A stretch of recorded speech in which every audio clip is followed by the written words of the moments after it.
friends and family. Welcome back to another one of our discussions on board. We are Chitalayam, and we're so excited to have you listening in today as we talk about vulnerability. So, as always, we will start off with an introduction from all of our panelists, along with a fun get to know you question. And the question for today is for our panelists to talk about a book that has had a positive or meaningful impact in their lives. So, I will go first. My name is Sia Kulkarni, and the answer for me is probably a couple of years ago when I picked up an anthology of Stoic philosophers' writings like Seneca and Marcus Aurelius. And to this day, I still find myself using principles from that. So that's my answer. And now I will pass it off to Akshay, who's also our moderator for the evening, to go ahead and introduce himself. Hello, everybody. So yeah, my name's Akshay, and the book that had a huge impact is I want to say the book I read for the first time because that's the book that got me into reading books, and that's Public Enemy #2 by Anthony Horowitz. It's sort of like a young adult book, and it that was the book that got me into reading. If not, I would have never picked up the habit. I used to think only adults used to read books, but then we got a library in our school, and then I picked up this book, and yeah, here we are. So let's go to Ilakkiya next. Hi, I'm Ilakkiya, and I'm kind of struggling to think of an answer because I enjoy reading a lot, and I read a lot of books, and the genre of books that I read the most are fantasy fiction, so they all have different elements that I like to kind of embody in my life, whether it's the courage of characters or the way they react to situations. But the first book that popped in my head is Caraval. I forget the author's name, but it's another fantasy fiction book. But basically, there's a scene where this girl, she's kind of the protagonist is sad and upset of like all the things that are happening, and she's just sitting in a tavern. And then a different character comes up to her and tells her like, "You better not be wasting your life just feeling sorry for yourself sitting in this tavern." And like that quote sticks with me a lot. Of like, if I feel upset, I should just sit down and mope about it, but keep going. That's a great quote for vulnerability.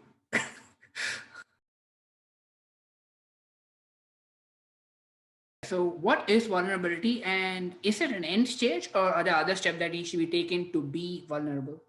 So every time I think of vulnerability, I think of one of my favorite authors. Her name is Brene Brown, and she's written quite a few books about vulnerability, and I just like her definition a lot. So I'm just going to read it off for people. But essentially, it says that vulnerability is showing up when you don't have control over the outcome. Vulnerability is saying the truth and having courage, and both of those things can be quite uncomfortable. But vulnerability can never be a weakness because you use that to be a more authentic version of yourself in front of the people who've earned the right to hear it. So I quite like that definition. If it's an end stage, I don't know. Personally, I used, when I first learned about vulnerability, I used to think that it's kind of like the end all be all answer to a lot of tricky situations is that you just be vulnerable and you say, okay, this is where I messed up, and that's where it kind of stops, which I've found to not be true. After you're vulnerable, you have to, make amends if you've messed up somehow. You have to, commit to yourself to, like, Ilakkiya was talking about, not feel sorry for yourself once you've been vulnerable, to move past that point.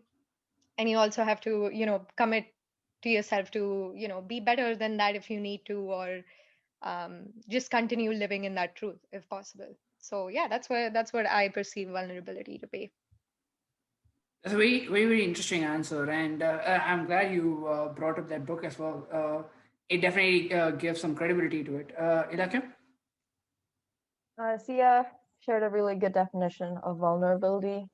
My experience of vulnerability is kind of just sharing emotions like as they are, right? Sharing your feelings and emotions with people without or putting aside the fear of judgment in a way. So that's the courageous part of vulnerability, right? You're kind of opening up yourself for other people to see what you're going through or what you're experiencing.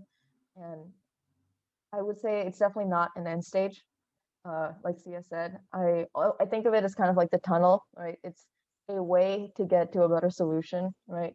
So you be vulnerable, and that enables yourself to help yourself, because sometimes being vulnerable to others makes you actually verbalize your feelings that you might not have been able to put together so far. So it helps you help yourself, it helps others help you, and come up with a better solution. So yeah, there are other steps after vulnerability of, you know, respecting what someone has shared, paying attention to what they've shared, and acting accordingly.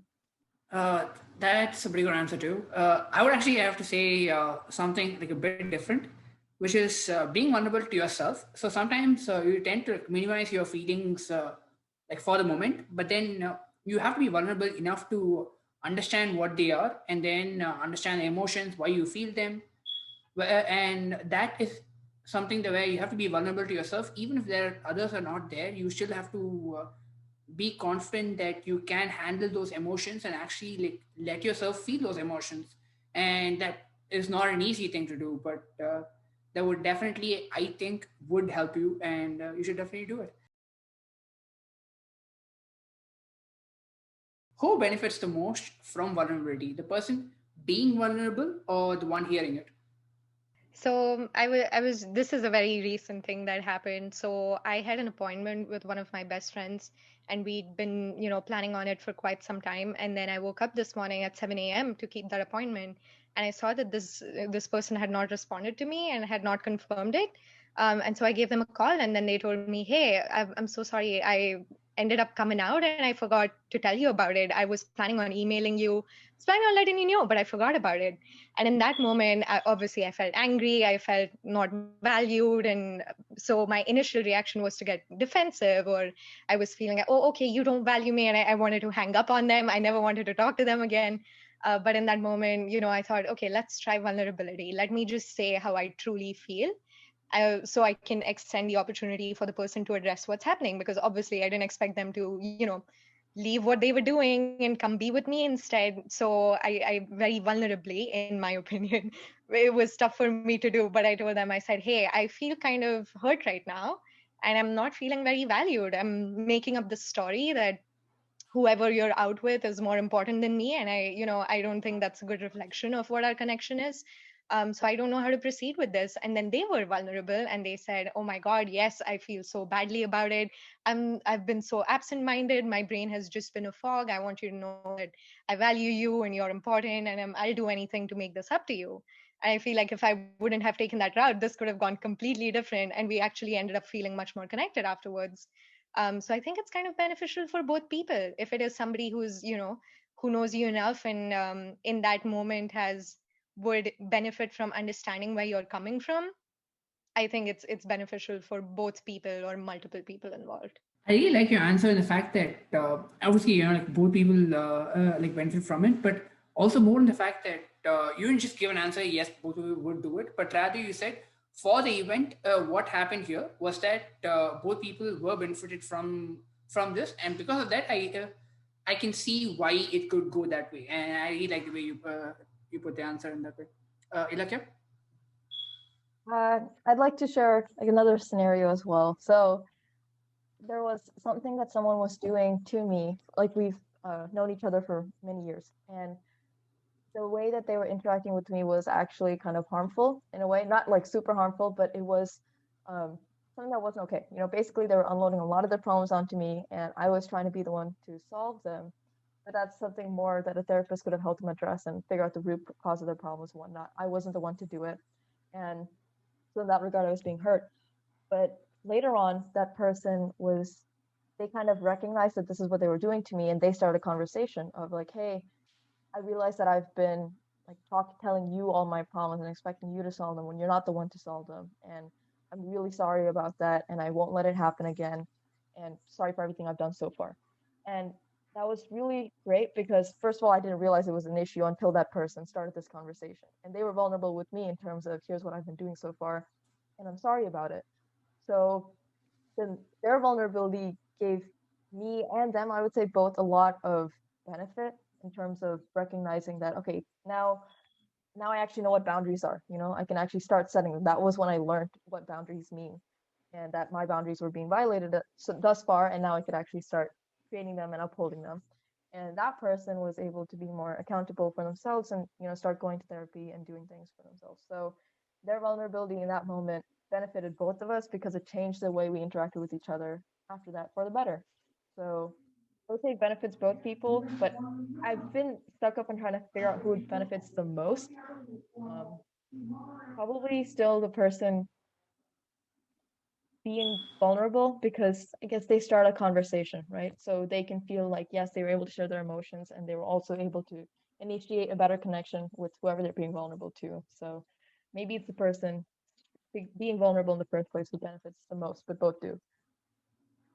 I actually agree with you too. Like at the end of the day, I knew it benefits both of them, but you have to pick the side that has the control over it. And if you're the one who is vulnerable first, then you set the stage and you benefit more out of it. And even if the other person doesn't react well, you would at least still get to know that okay, from now I probably can't do this with this person, or maybe this person is going through something and that's why they're reacting this way. And you'd learn these by doing this, whereas like the other person may or may not learn all these things because they may just not be in the stage of vulnerability itself, whereas yeah, I'm going to be vulnerable now, and that definitely helps you. How could vulnerability go wrong? We talked about who it benefits more, but like how could vulnerability go wrong? I can start answering. First thing that comes to mind is insecurities, right? If you're vulnerable about your insecurities to people who would rather take advantage of you and make you feel worse about it, then you admitting that you feel bad about yourself in some way opens up the stage for them to say like, oh yeah, you do suck, or like you do struggle a lot with the classes, or you're not smart, or whatever it is. So you could very easily go wrong. But that's when the people you're being vulnerable with do not, I guess, care for your well-being as much as you should care about your well-being, and that's when it's most likely to go wrong. I'm thinking of two cases. One in which there's almost unwarranted vulnerability without accountability, because that feels like oversharing sometimes. If there isn't, if it's not strategic vulnerability. So if, people are, constantly offloading something that's going on in their lives on people, like, in the example that Ilakkiya gave too. And if there isn't accountability or there isn't like a direct ask for help in some way, I think that could go wrong, where people might perceive that as, oh, this person, they're choosing to live in those spaces, which might not be true, right?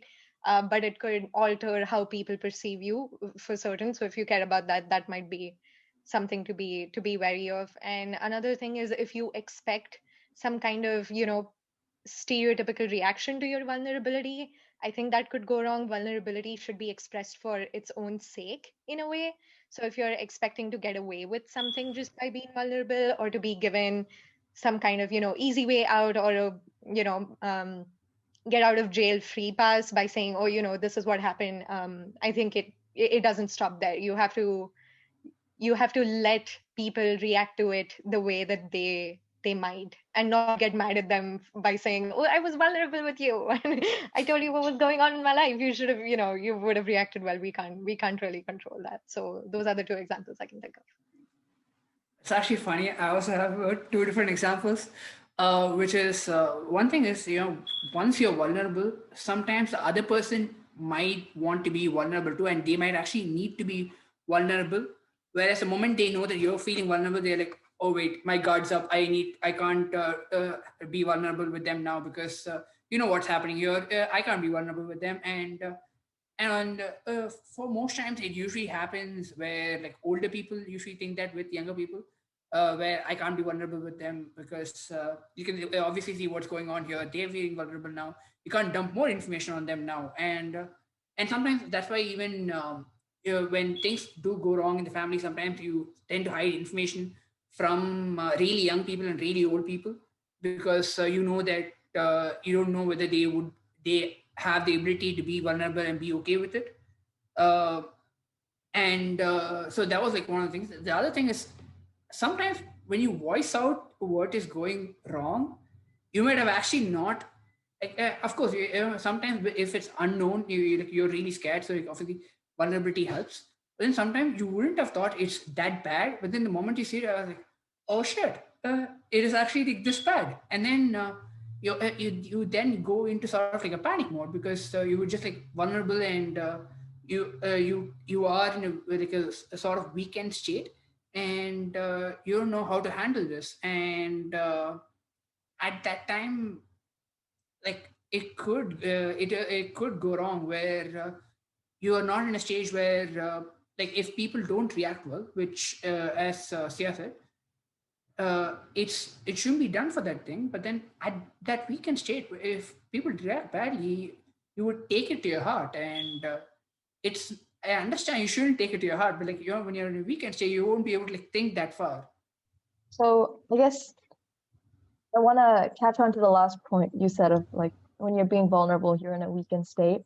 And so then that, I feel like that contributes a little bit to the stereotype that to be vulnerable is to be weak in a way. But I guess it's like you're just more exposed, right? And you feel like you're open out there. And I guess that's where the strength comes in, because if you're not strong, you would end up being weak in terms of your ability to be affected. And in that case, you'll have to be strong in knowing that this is your experience. No one can tell you that it's not okay, or you're reacting wrongly, or your opinion is invalid. So it's, I guess what I'm trying to say is you got to be cautious about seeing vulnerability as being a weak thing when it's actually really strong to be able to share your opinion, your emotions, and what you're really feeling with others.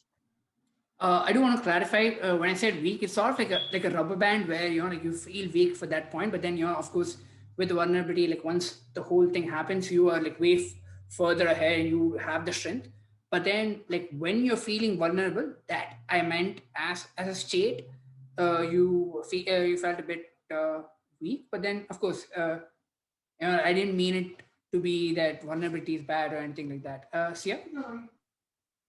Yeah, you both made excellent points about that, which also got me thinking about the mindset that you need to be in before you're vulnerable, is that you've already validated that experience for yourself so that you're, less honest. Like people hate vulnerability because it makes you feel weak, because it makes you feel like you're overexposed.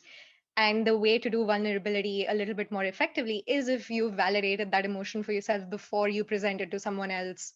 Because if you're dependent on that other person or their reactions, or unwarranted vulnerability where you're sharing everything to everyone, then that is going to kind of reconfirm the fact that you were already feeling about yourself as, wow, I did something wrong, or this is not great. So if you're not at a comfortable place about what you're sharing, then it might be difficult to get other people to connect with you based on what you're feeling, which is what I think the two of you were also getting at. So great point. We have used way strong words in answering this question. So, like, if you want some positivity, go back to the previous question again, and we'll go to the next question now. How is vulnerability different from anxiety? So, from what I remember, anxiety is a lot of stress, and I'm thinking of like social anxiety, because vulnerability is generally like talking to other people about it, and social anxiety would be the worry to be in like big social spaces or talk about yourself or bring attention to yourself in a way. And so I feel like vulnerability then becomes the opposite of anxiety, where if anxiety arrests you in place, makes you very worried, you're overthinking what you're about to share, what has happened, how are other people going to react. And vulnerability is the opposite, where you've actually decided you are going to share this with someone, right? No matter how worried or nervous you are, you actually go for it. You tell them how you're feeling. You share what you're experiencing, even to yourself, because sometimes some truths are hard to actualize, right? So you might be going through something, but if you don't want to address it to yourself, you'll be worried about it. You'll be worried about that area of thought. You won't dive into it. But being vulnerable enough to say, this is the truth. This is what's happening. This is how I'm feeling. I'm not going to sugarcoat it. I'm not going to judge it for whatever it is. Um, so vulnerability is actually getting past any stress, but anxiety would be being trapped in the stress. And yeah. That makes a lot of sense. If when you're feeling anxious, of course, you probably wouldn't be able to be vulnerable because you're anxious. So that's the reason why it's different. So it's sort of like when you're not anxious, you're able to be vulnerable, because vulnerability comes from a place of strength. And yeah, so that made a lot of sense. Sia? So I think, sometimes anxiety makes you think that some of the things that you're worried about, like it creates a lot of mental distortions that might not be true. So vulnerability can sometimes help you make that leap with the right people in the right context of saying that, hey, this is what I've been thinking about, or this is what, I'm making up. This is what I'm thinking is true. Can you confirm whether it is that way or not? And it kind of, in that way, it's kind of a weird, vice versa relationship that it can even help ease your anxiety about things a little.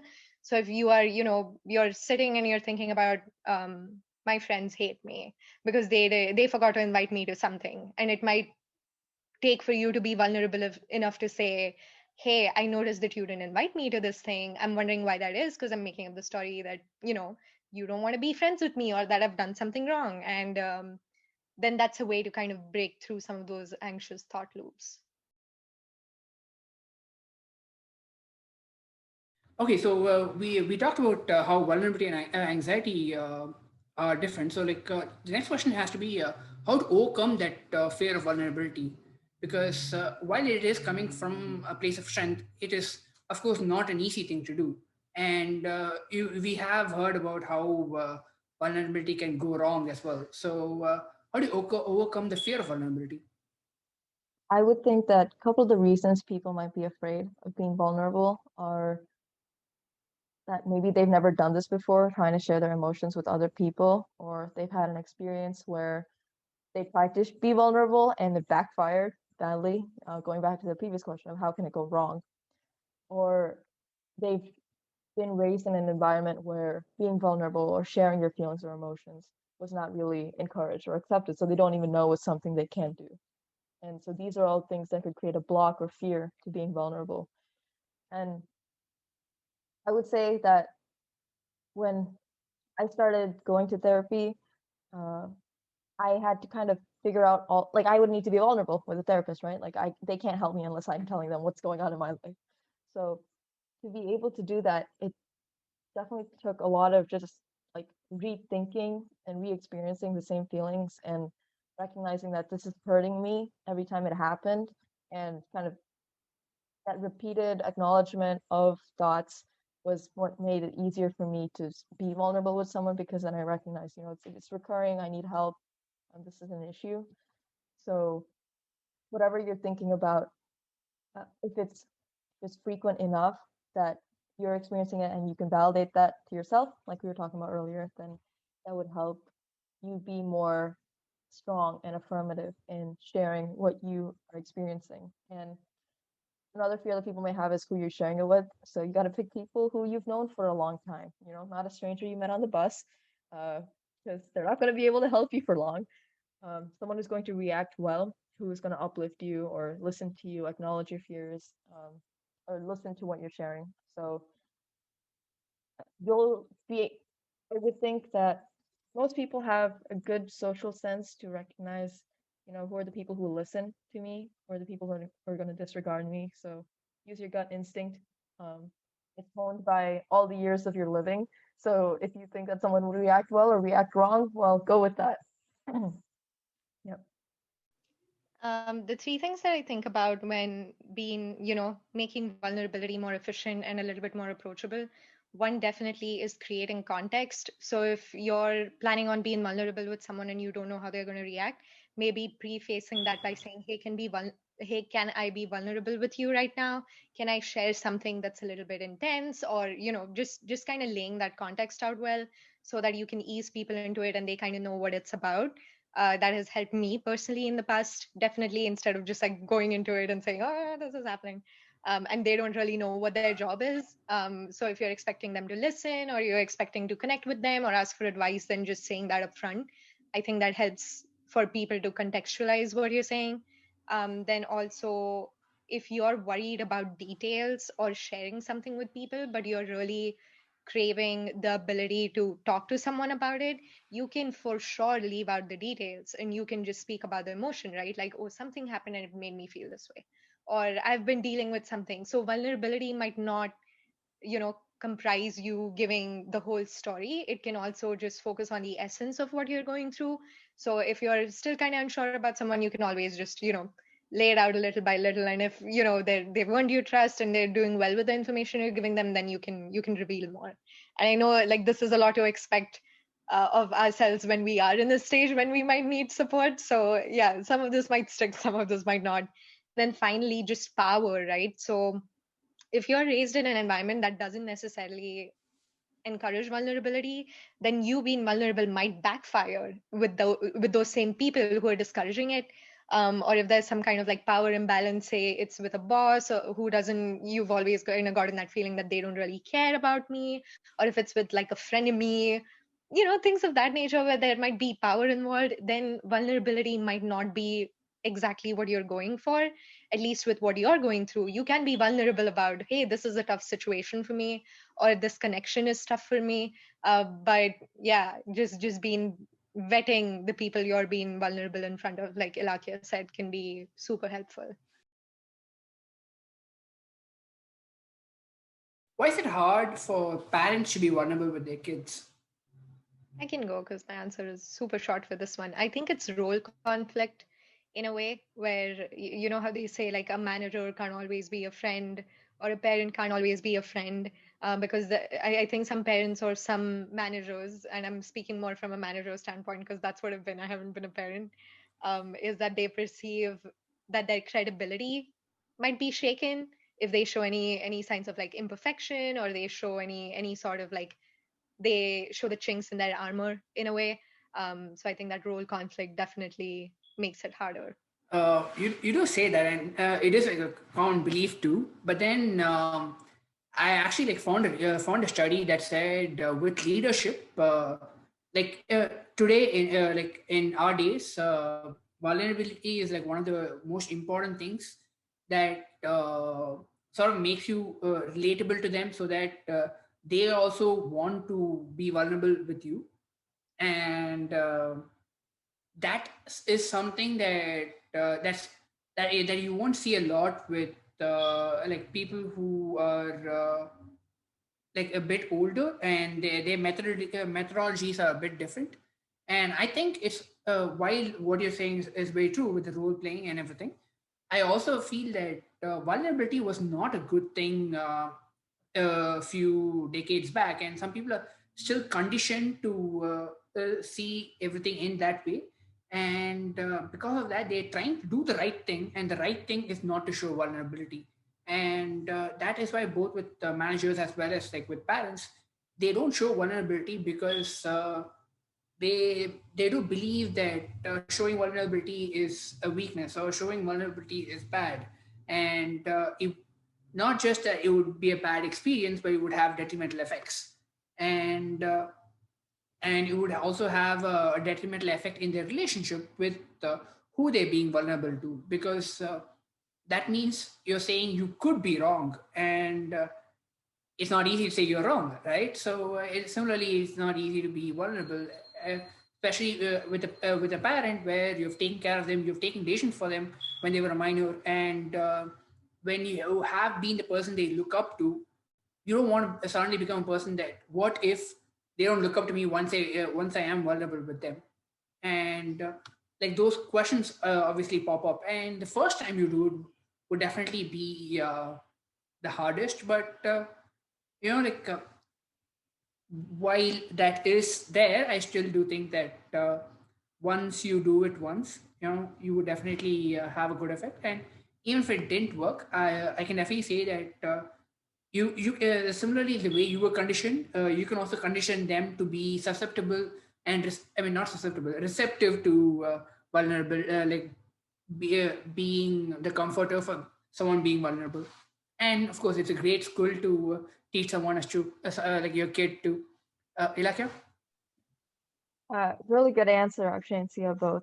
I kind of wanted to react to something Sia said about kind of like from the manager perspective, because I it, it I acknowledge that. And I think it's hard because you're trying to be a role model, right? And to show vulnerability means that, like, what if I'm not as much of a role model? What if I'm not perfect? I'm trying to show off that I know all my stuff.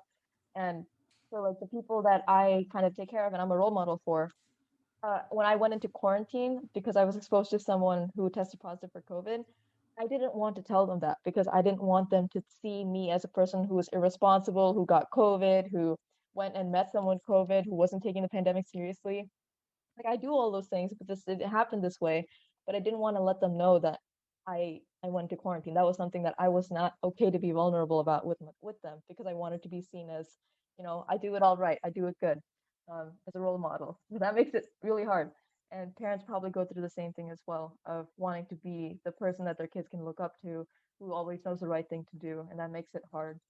And most of the time, things that you be vulnerable about are like slightly negative things or things that you're unsure about or you're doubtful of or you're questioning and you don't think are great.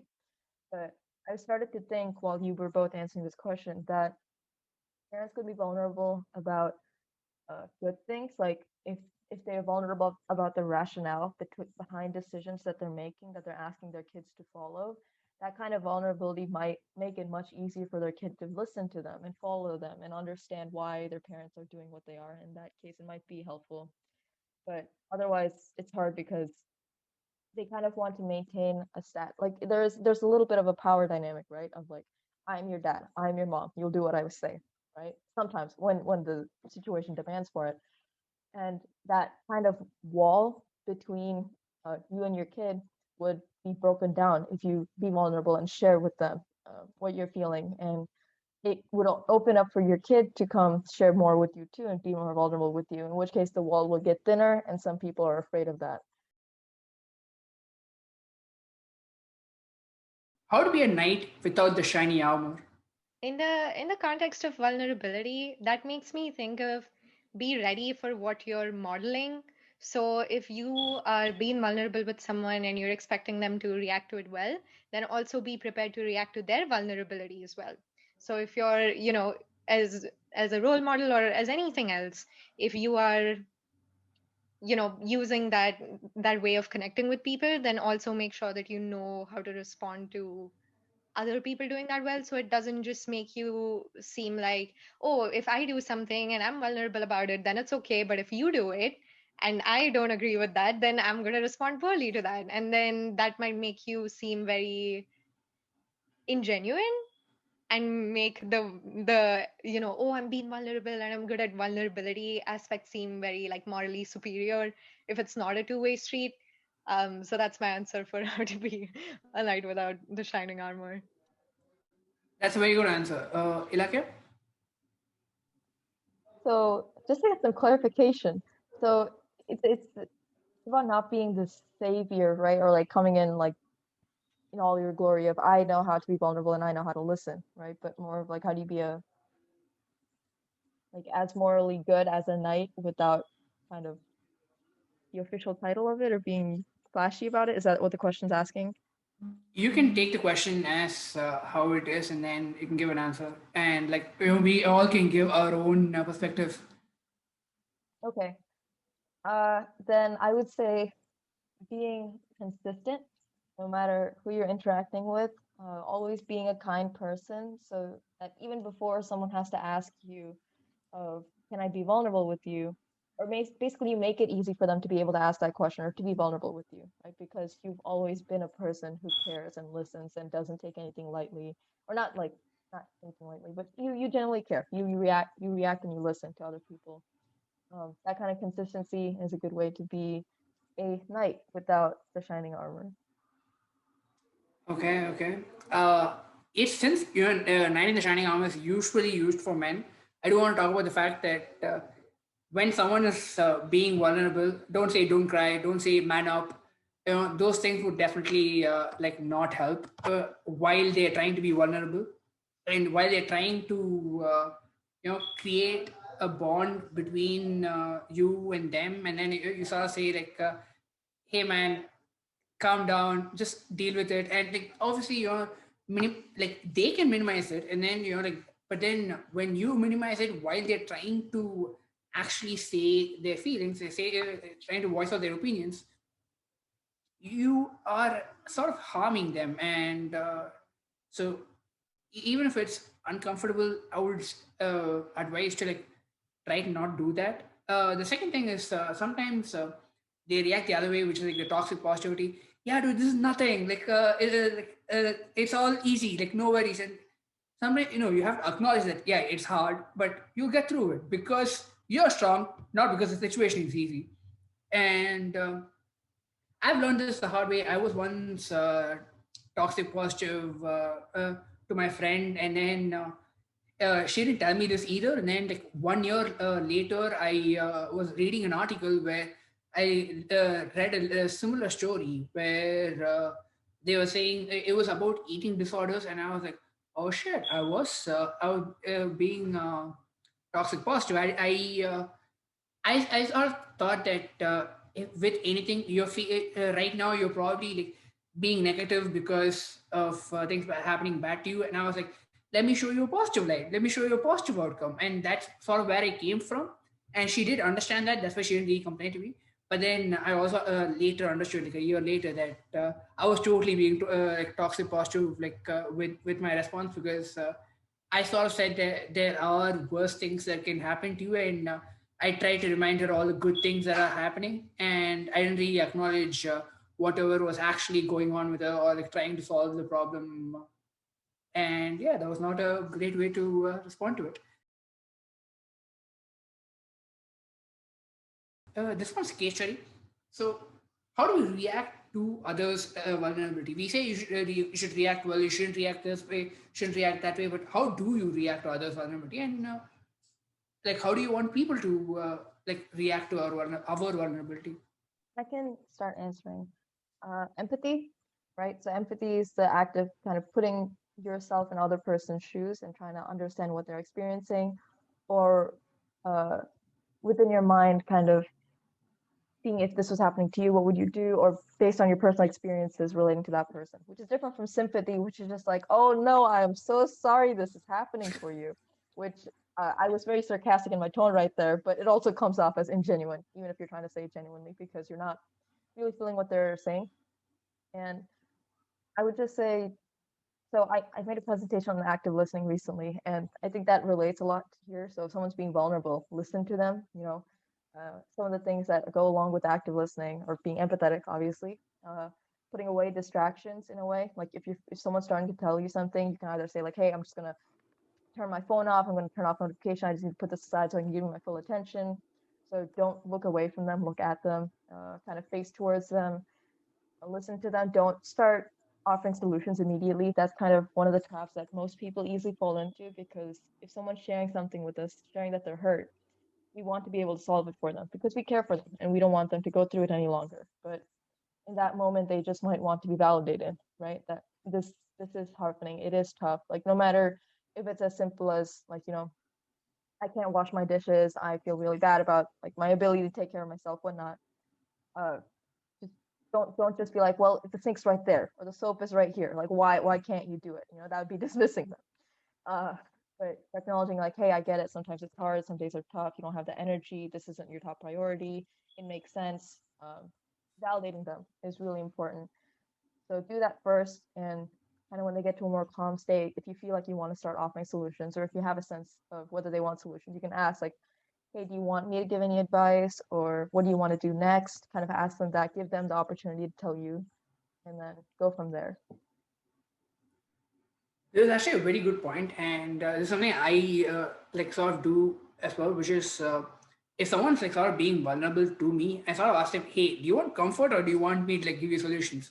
Because both come from two different places. Whereas, like because they want different things. While yes, I mean, technically they both come from the same place, but you want different things. Sorry, and it while it comes from pain, sometimes it's because they're feeling pain, they don't feel confident, and you want to mentally boost them. Whereas sometimes not really mentally boost them. They're feeling good. They just don't know what to do, and right now they're sort of like mentally saturated from all the work they've done, and they want they don't want to do all the thinking. And since you're available, hey, can you do the thinking for me and give me a solution? And I have read in this book, Men Are from Mars and Women Are from Venus, or the other way around. And in that book, it says that usually like guys tend to like give solutions, and then like girls tend to give comfort, whereas both are equally important things. But of course, if you give the wrong one, then it's not going to help.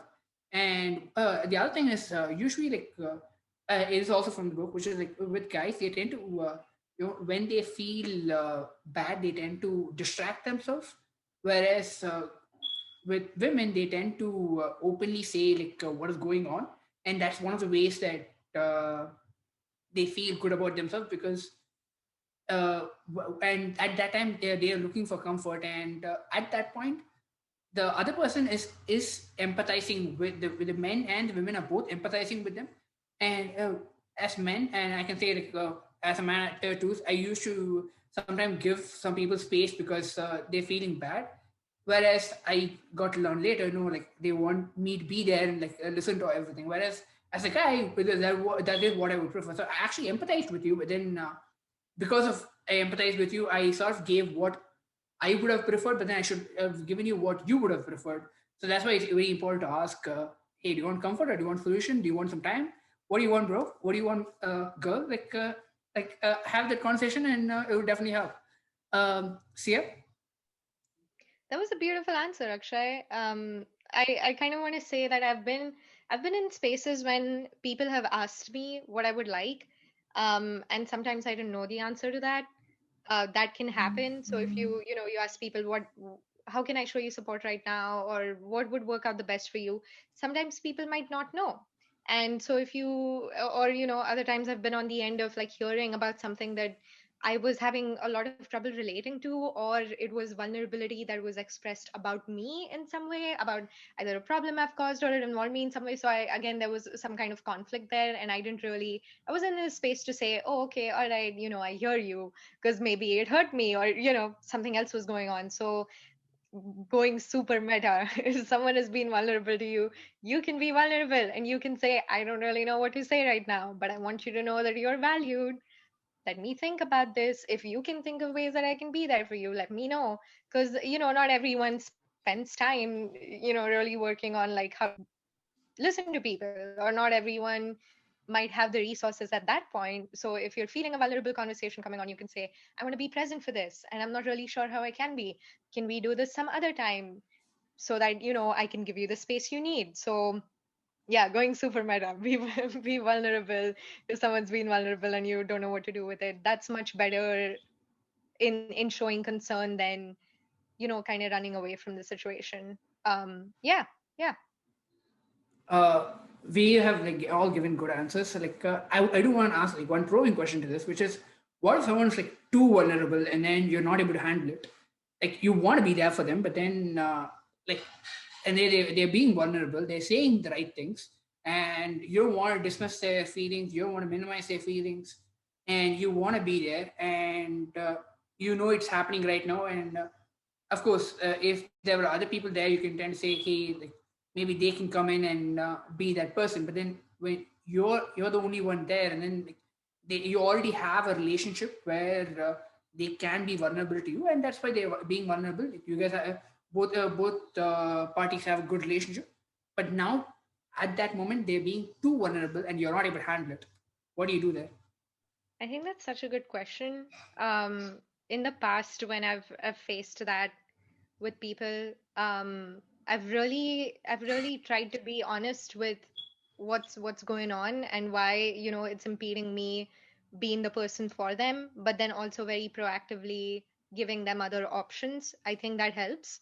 Also, if you're feeling like it's too vulnerable, and especially if it's a relationship that you're hoping to maintain, you might not need to tell them that in that moment. You might just need to note it while it's happening, and then later on, once things have lost their emotional charge, if it is possible in that context, then maybe later on when they're not talking about it, bringing it up and saying, hey, when this happened the last time, I didn't really know how to be there. I'm wondering if someone, maybe a professional, is better suited for this conversation, or is there somebody else that you could talk to, because it's taking load away from me and you deserve to be heard and to be validated. So yeah, it might not need to happen in that moment. But when I have done it in the moment, it's not always been pretty. So just a disclaimer, if that happens, if someone's already been vulnerable, it might not be pretty, but set your boundaries. That's important. That's a very good answer. I want to say something that's like not really orthodox, but then people do it, but then it's like not really said as one of the things that you could do, which is if there's another person that you do know is that they are comfortable with, try to do like a 3% thing. Sometimes it's done with families where if it's a husband and a wife, then they tend to usually like go to the mother-in-law or the father-in-law, and then sort of bring them into the picture so that it's not really completely on you, and that also helps you mentally knowing that the other person is that help as well, and so you will be able to like put your best as well. And with friends, you tend to usually bring another friend. Hopefully someone who knows, who is comfortable, plus actually would be able to relate to the problem, because if it's about something that they have no idea what that is, then that would definitely not help. But and usually the third person, if you can't find anybody, usually like like a mother of the person being vulnerable usually works. But then if you are the mother and you are the one who's like not able to handle it, then that's an entirely different question. And if that is the case, maybe the father, or as Sia said, like therapist, like whatever needs to be done. But like usually like getting a third person that they are comfortable with, even if you might not be able to get a third person for the at the current moment, like as Sia said, take it easy, try to just be there for them, even if you're not able to handle it for the moment. But then the moment that like the moment passes, then go to the next person, which is whoever the comfortable person is. Ilakkiya? Really good answers and good suggestions for when someone is being really vulnerable. Acknowledging yourself that uh, this is something I can't really answer right now. I'll take some time. I'll get back to you, or getting in a third or fourth person to come help. And talk to the person, listen to them. Both good solutions. I don't know if I have many more, but I can acknowledge that it's really tough if someone's starting to become really vulnerable and you're like, this is too much. I can't handle this. That's a really tough situation.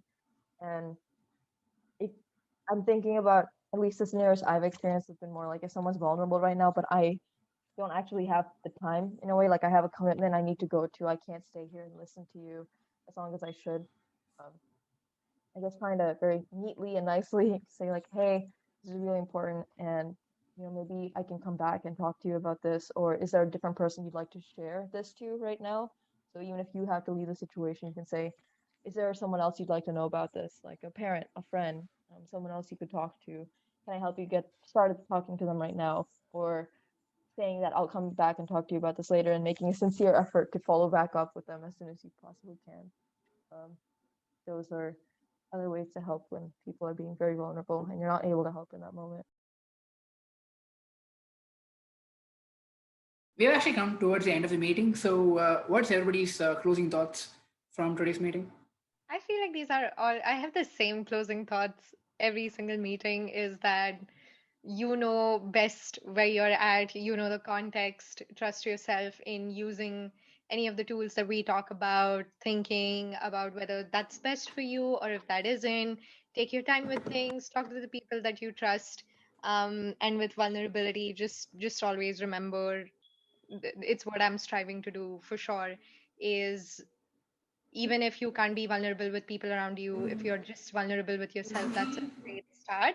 And if you're a person who's wired to then become more vulnerable with the people around you, you will get there. You might not need to force yourself.